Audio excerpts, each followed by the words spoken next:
We have 3 undefeated teams in the National Football League, the Patriots, the Panthers, and the Bengals. And this is what we're kind of calling our Move the Sticks Index. And let me explain to you how we come about this. When I was with the Ravens, one of the things we would do in the offseason, we would look at the league as a whole, and in particular in divisions, and we would take each position group and we would rank them. So if you're in a division with 4 teams, quarterback from 1 to 4. So you just rank them 1 through 4, and then you would take all these total numbers and you would add them up, and we kind of got a feel for talent-wise who the best teams in the league were. Now, we did it for each individual position, from left tackle, left guard, center. We're not going to get that narrow here, but I thought we'd kind of break them up on the offensive side of the ball. We look at quarterback, running backs together, wide receivers together, tight ends together, then offensive line. So we'll look at each of those individual groups, and we'll assign points to them. So it's 1, 2, or 3, how they rank, and then it's like golf. Low score wins.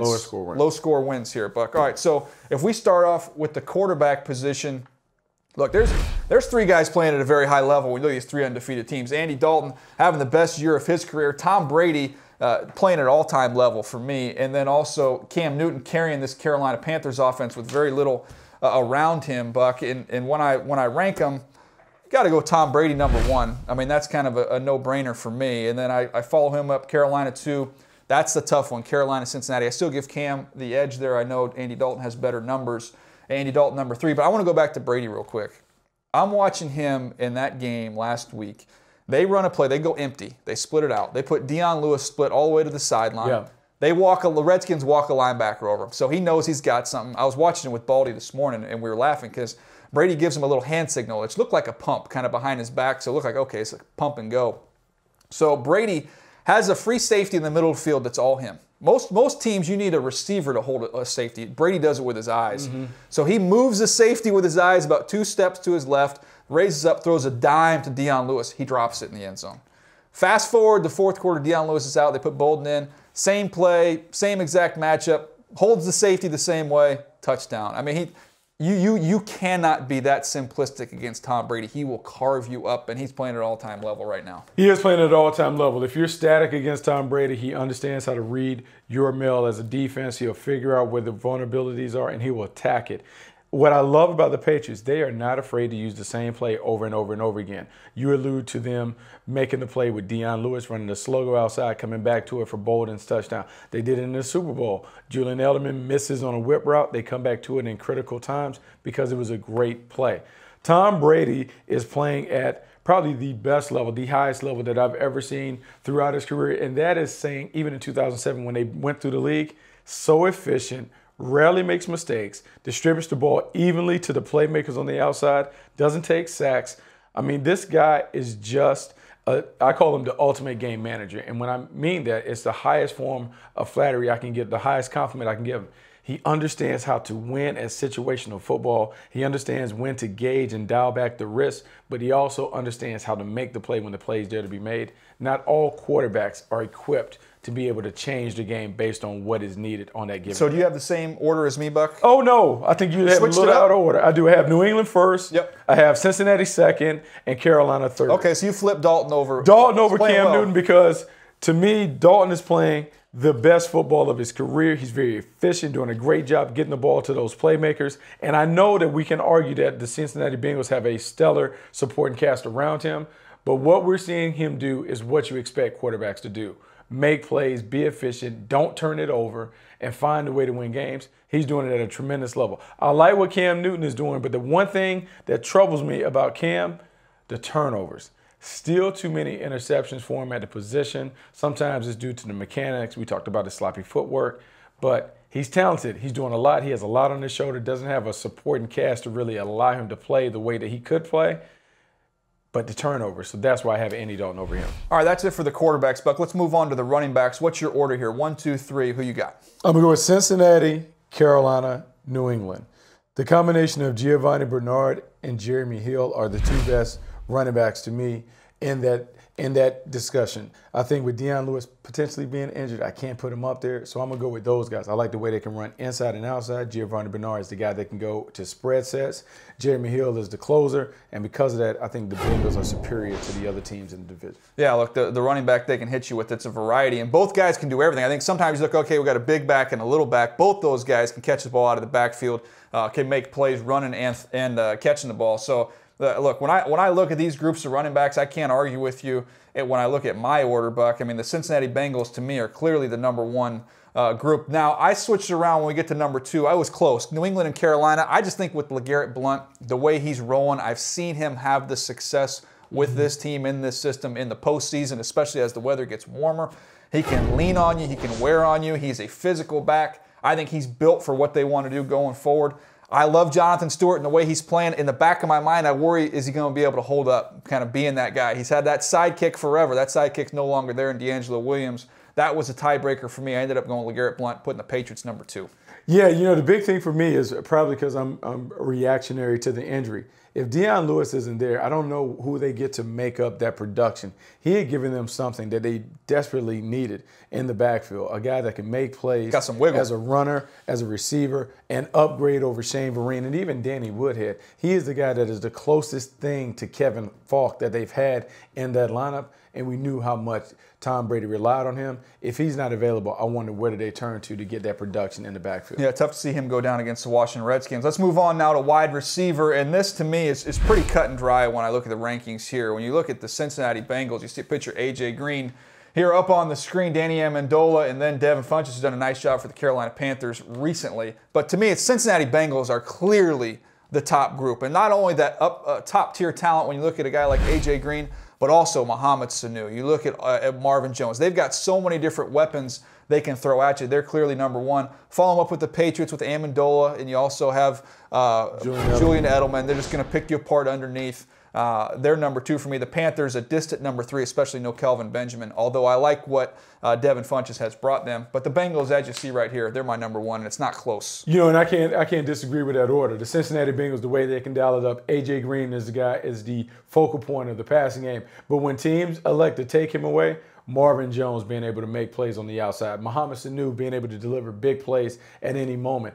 Their ability to kind of reconfigure and shape their lineup, their formations to make sure that their guys get favorable matchups makes it an easy choice for them to be the top receiver position in this group, in this discussion. All right, we've talked about quarterbacks, running backs, wide receivers. Let's move on to tight end. And I would think people will say, okay, the tight end maybe it's not the sexiest position.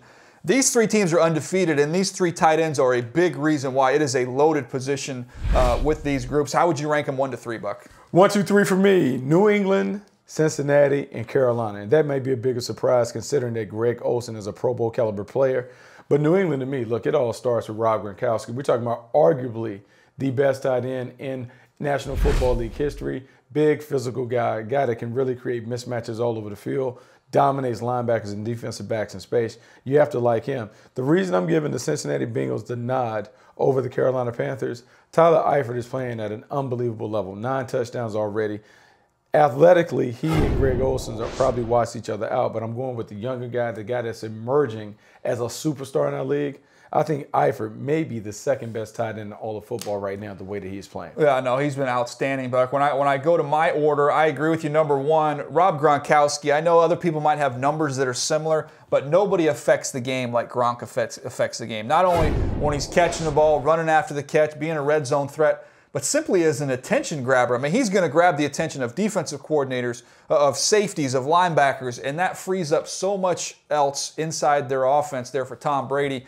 He's a freak. We throw that word around way too much, but Gronk is a freak. I differ with you on 2 and 3. Greg Olsen, even watching him against the Green Bay Packers, watch him sealing the edge in the run game against Julius Peppers on one play, and then watch him stem up and run away from a safety on the very next. I think Greg Olsen is one of the more underrated players in the entire league, and he is the passing game for the Carolina Panthers. It starts and ends with number 88, so I put them at number 2. Eifert playing well, but I have them at number 3 at that position, Buck. Yeah, I mean, you can't argue about Olsen's impact. I just don't know if he has a lot of help at that same position. He's a guy that's a one-man band. Don't sleep on Ed Dixon, Buck. Oh, I can sleep on Ed Dixon. I'm okay with Ed Dixon's actually blocking well. I don't know where that came from. He was an athlete coming out of Oregon. Now he's blocking people. Oregon. He's a little different. I just believe when it comes down to it, it's Olsen and Eifert. Right now I'm going with Eifert because the way they're splitting Eifert out and using him as kind of like that hybrid wide receiver, I just love what Hugh Jackson's doing to him. I like the production. I like the red zone production especially. All right, let's move. We're at tight end. Let's move inside now to offensive line, taking the group as a whole. And this, to me, Cincinnati, when I look at their offensive line, is clearly the top group. And then I think their debate to take place between the Patriots and the Panthers. Originally, I had the Patriots down as my choice, Buck. Then I went back and watched both these teams this morning on the offensive line. Brian Stork actually had to kick out from center to tackle for the Patriots. They've been decimated by injury. And then I watched the Carolina Panthers kind of get after the Green Bay Packers up front. So I flipped it. Carolina Panthers number 2 for me. The New England Patriots were my number 3 offensive line, Buck. These Panthers a little bit better up front than I thought. A little better because I thought they were going to struggle going into the year. And I have the order, I think, similar. Cincinnati, Carolina, New England. The Carolina Panthers have been a surprise. A lot of moving parts. Haven't necessarily surrounded Cam Newton with like a lot of number 1 picks, particularly at the tackles. And so the fact that they've been able to be productive, not only on the ground, but through the air, is a testament to those guys kind of getting together, being on the same page, having success. When it comes to the Cincinnati Bengals, there's no one that can match the level of talent and play there. You talk about the Cowboys, you talk about the Eagles, you talk about some of the other teams with great offensive lines. This is a team that has invested heavily in the offensive line during the draft, and they've nailed on most of their picks up front. All right, Bucky, let's see the Cincinnati Bengals. That was an easy choice for me here on the offensive line. Some of these were more difficult than others. Offensive line, we're on the same page. But I want to tally it all up right now. Remember, this is golf on our Move to 6 index, so low score wins. Let's look at your board here overall, and we've had to kind of combine a couple positions here with running back, wide receiver, tight end, O-line. So you want the lower number possible. When I look at your list here, Buck, one thing that jumps out to me, the Cincinnati Bengals at the wide receiver running back spot, pretty good margin between them and everybody else. Yeah, pretty good margin between them and everybody else. And one of the reasons Andy Dalton can actually move up and perform better at quarterback is because the supporting cast is outstanding. When you have an outstanding supporting cast, he doesn't have to do as much by himself, doesn't have to carry the weight. And for years, we've talked about the Bengals being one of the more talented teams. When you really dig down and look at the roster, they don't have many weaknesses. And the weak link used to be Andy Dalton. He's not performing like that right now. I think this is the most talented team in the AFC. All right, when I look at my order here, Buck, you're going to see kind of a similar order here. I have things a little bit more muddy, I guess I would say, especially when you look at the tight ends and the offensive line. To me, I have them pretty much identical across the board. And they're very, very solid in those two areas. So to me, the biggest difference is the quarterback position, and that's why that separates it, and that's why I have the New England Patriots where they are on this list, Buck. They're a team with Tom Brady. I think they're in a great shot to go ahead and win a back-to-back title. I thought that road would be a little bit tough for them this year, but they're making it look easy when you look at their overall offensive personnel. I think they stack up quite well. Yeah, I mean, I think they're right there. The big thing for me in the postseason, I fully expect the New England Patriots to get to the Final Four. I expect them to be there. I expect them to be in the mix. The one issue that I have with them is, can they play the style of play that you need to play in the postseason? Can they get rough and rugged? Will they have enough up front to deal with those physical defenses that come into the postseason?